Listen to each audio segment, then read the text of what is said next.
This is Mahindra's first ever electric SUV. Mahindra claims it's the fastest, it's got the most space, it's got the most range, and it's packed with safety features. We are at MSPT before the launch of the car in January to take a sneak peek at this car and drive it around their proving grounds.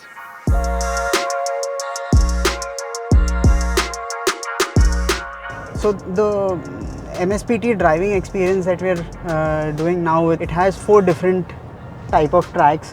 One is the high-speed track that we've all seen on Evo India. We've done the XUV endurance run there. Then they have the highway track, which is simulated for highway driving, and then there's a city driving experience, which is slow speed. This is the handling track. Here's where the Mahindra engineers test their vehicles for handling. For the first time, they're letting the media drive on this track. The car is nice and low because the weight of the car, the center of gravity of the car is lower because the batteries are on the floor. It can take corners with a lot more speed. So going forward, every vehicle that comes out of Mahindra, a lot of the testing for the handling and the dynamics will happen over here. Now that we have experienced how the XUV400 handles, let's go to the high-speed track and max it out. Okay, so we are on the Mahindra high-speed track. The banking has 4 lanes, and on the topmost lane you can do 180 kilometers per hour. 200, the XUV400 that we did at our endurance run did 200 kilometers per hour. On the main straight, this thing can do almost 160 kilometers per hour. On the banking, it's doing 120 kilometers per hour. So good job, Mahindra. Just the stability at high speeds is something that you get to understand when you're driving on this high speed bowl. We're doing 120 in this car. Now I'm accelerating on the straight. It's 140, 150 on the speedo, almost touching 160. That's maxed out, and still there's more road to go. So the spec sheet tells you it's 150 kilometers per hour is the XUV400 top speed, but on an open, empty, test track, it can go much faster.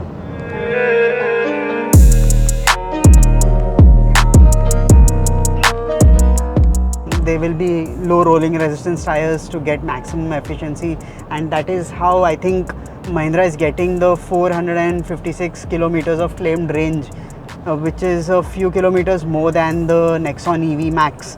Nexon EV Max I think is about 437 kilometers of range, and it has 1 kilowatt of battery more than the XUV400. So I suspect that would be due to 2 things. One is either the energy density of this battery is more than the Nexon EV Max, which would allow Mahindra to package it in a tighter tighter packaging, which would mean it would be lighter than the EV Max. We don't know the weight of the car yet, but I suppose it could be lighter. And second would be that you don't have that many losses by the time the torque reaches the wheels. Despite having a smaller battery, the chances of XUV400 giving you more range than the Nexon, we'll have to test that out in the real world, but at least the claim figure is much higher. There's a energy recuperation mode that every EV has, same with the XUV400, where you can just put it in L from drive, and you just lift off the accelerator, and the car charges itself, and that's how you're going to get the best range out of your car.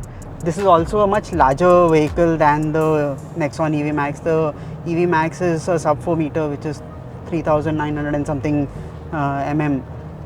This is 4,200 mm, so it's much longer, much larger. It's got a bigger boot, it's got more space on the inside. So overall, there's a step up compared to the EV Max, and that's why this comes in the C segment compared to the B segment that the EV Max fits in. Despite that, you're getting everything a little bit more than the EV Max. Mahindra claims 0 to 100 in 8.3 seconds, which would make this the fastest Mahindra ever, and also the fastest EV that is made in India. The top speed is 150 kilometers per hour, and the performance power is 110 kilowatt, which is 147.5 bhp and 310 newton meters of torque. So ample performance and it's got a decent range. So even in the real world, if it's giving about 300 kilometers or 320 kilometers in real world driving conditions, this could be a very logical purchase for people who drive city driving and the occasional highway drive to say from Pune to Bombay, or small distances Bangalore Mysore and back. So all this can be done on a full charge. This is the first time Mahindra has used an even number for its nameplate. All electric cars from the Mahindra stable will follow this pattern now. The XUV400 is based on the XUV300, which in turn is based on the SsangYong Tivoli. It's technically over half a decade old, but while the shell is the same, what's underneath has taken a full overhaul. The increased weight of the batteries meant that the suspension had to be revised to handle the higher loads. For safety, Mahindra has extensively used multiple grades of high-strength steel. The interior has touches of satin copper that will differentiate the Mahindra electric vehicles from its regular range of cars. When Mahindra took a majority stake in Reva in 2010, the electric vehicle industry was in its nascent stage. Somewhere along the way, Tata Motors grabbed opportunity and seized market share. With the XUV400, Mahindra aims to not just match but better the Nexon EV Max in every aspect, and that makes things very interesting. All we don't know now is the price and the way it handles on Indian roads. We'll know that soon, but if you're in the market for an EV, having more choices in the EV market is only going to be a good thing.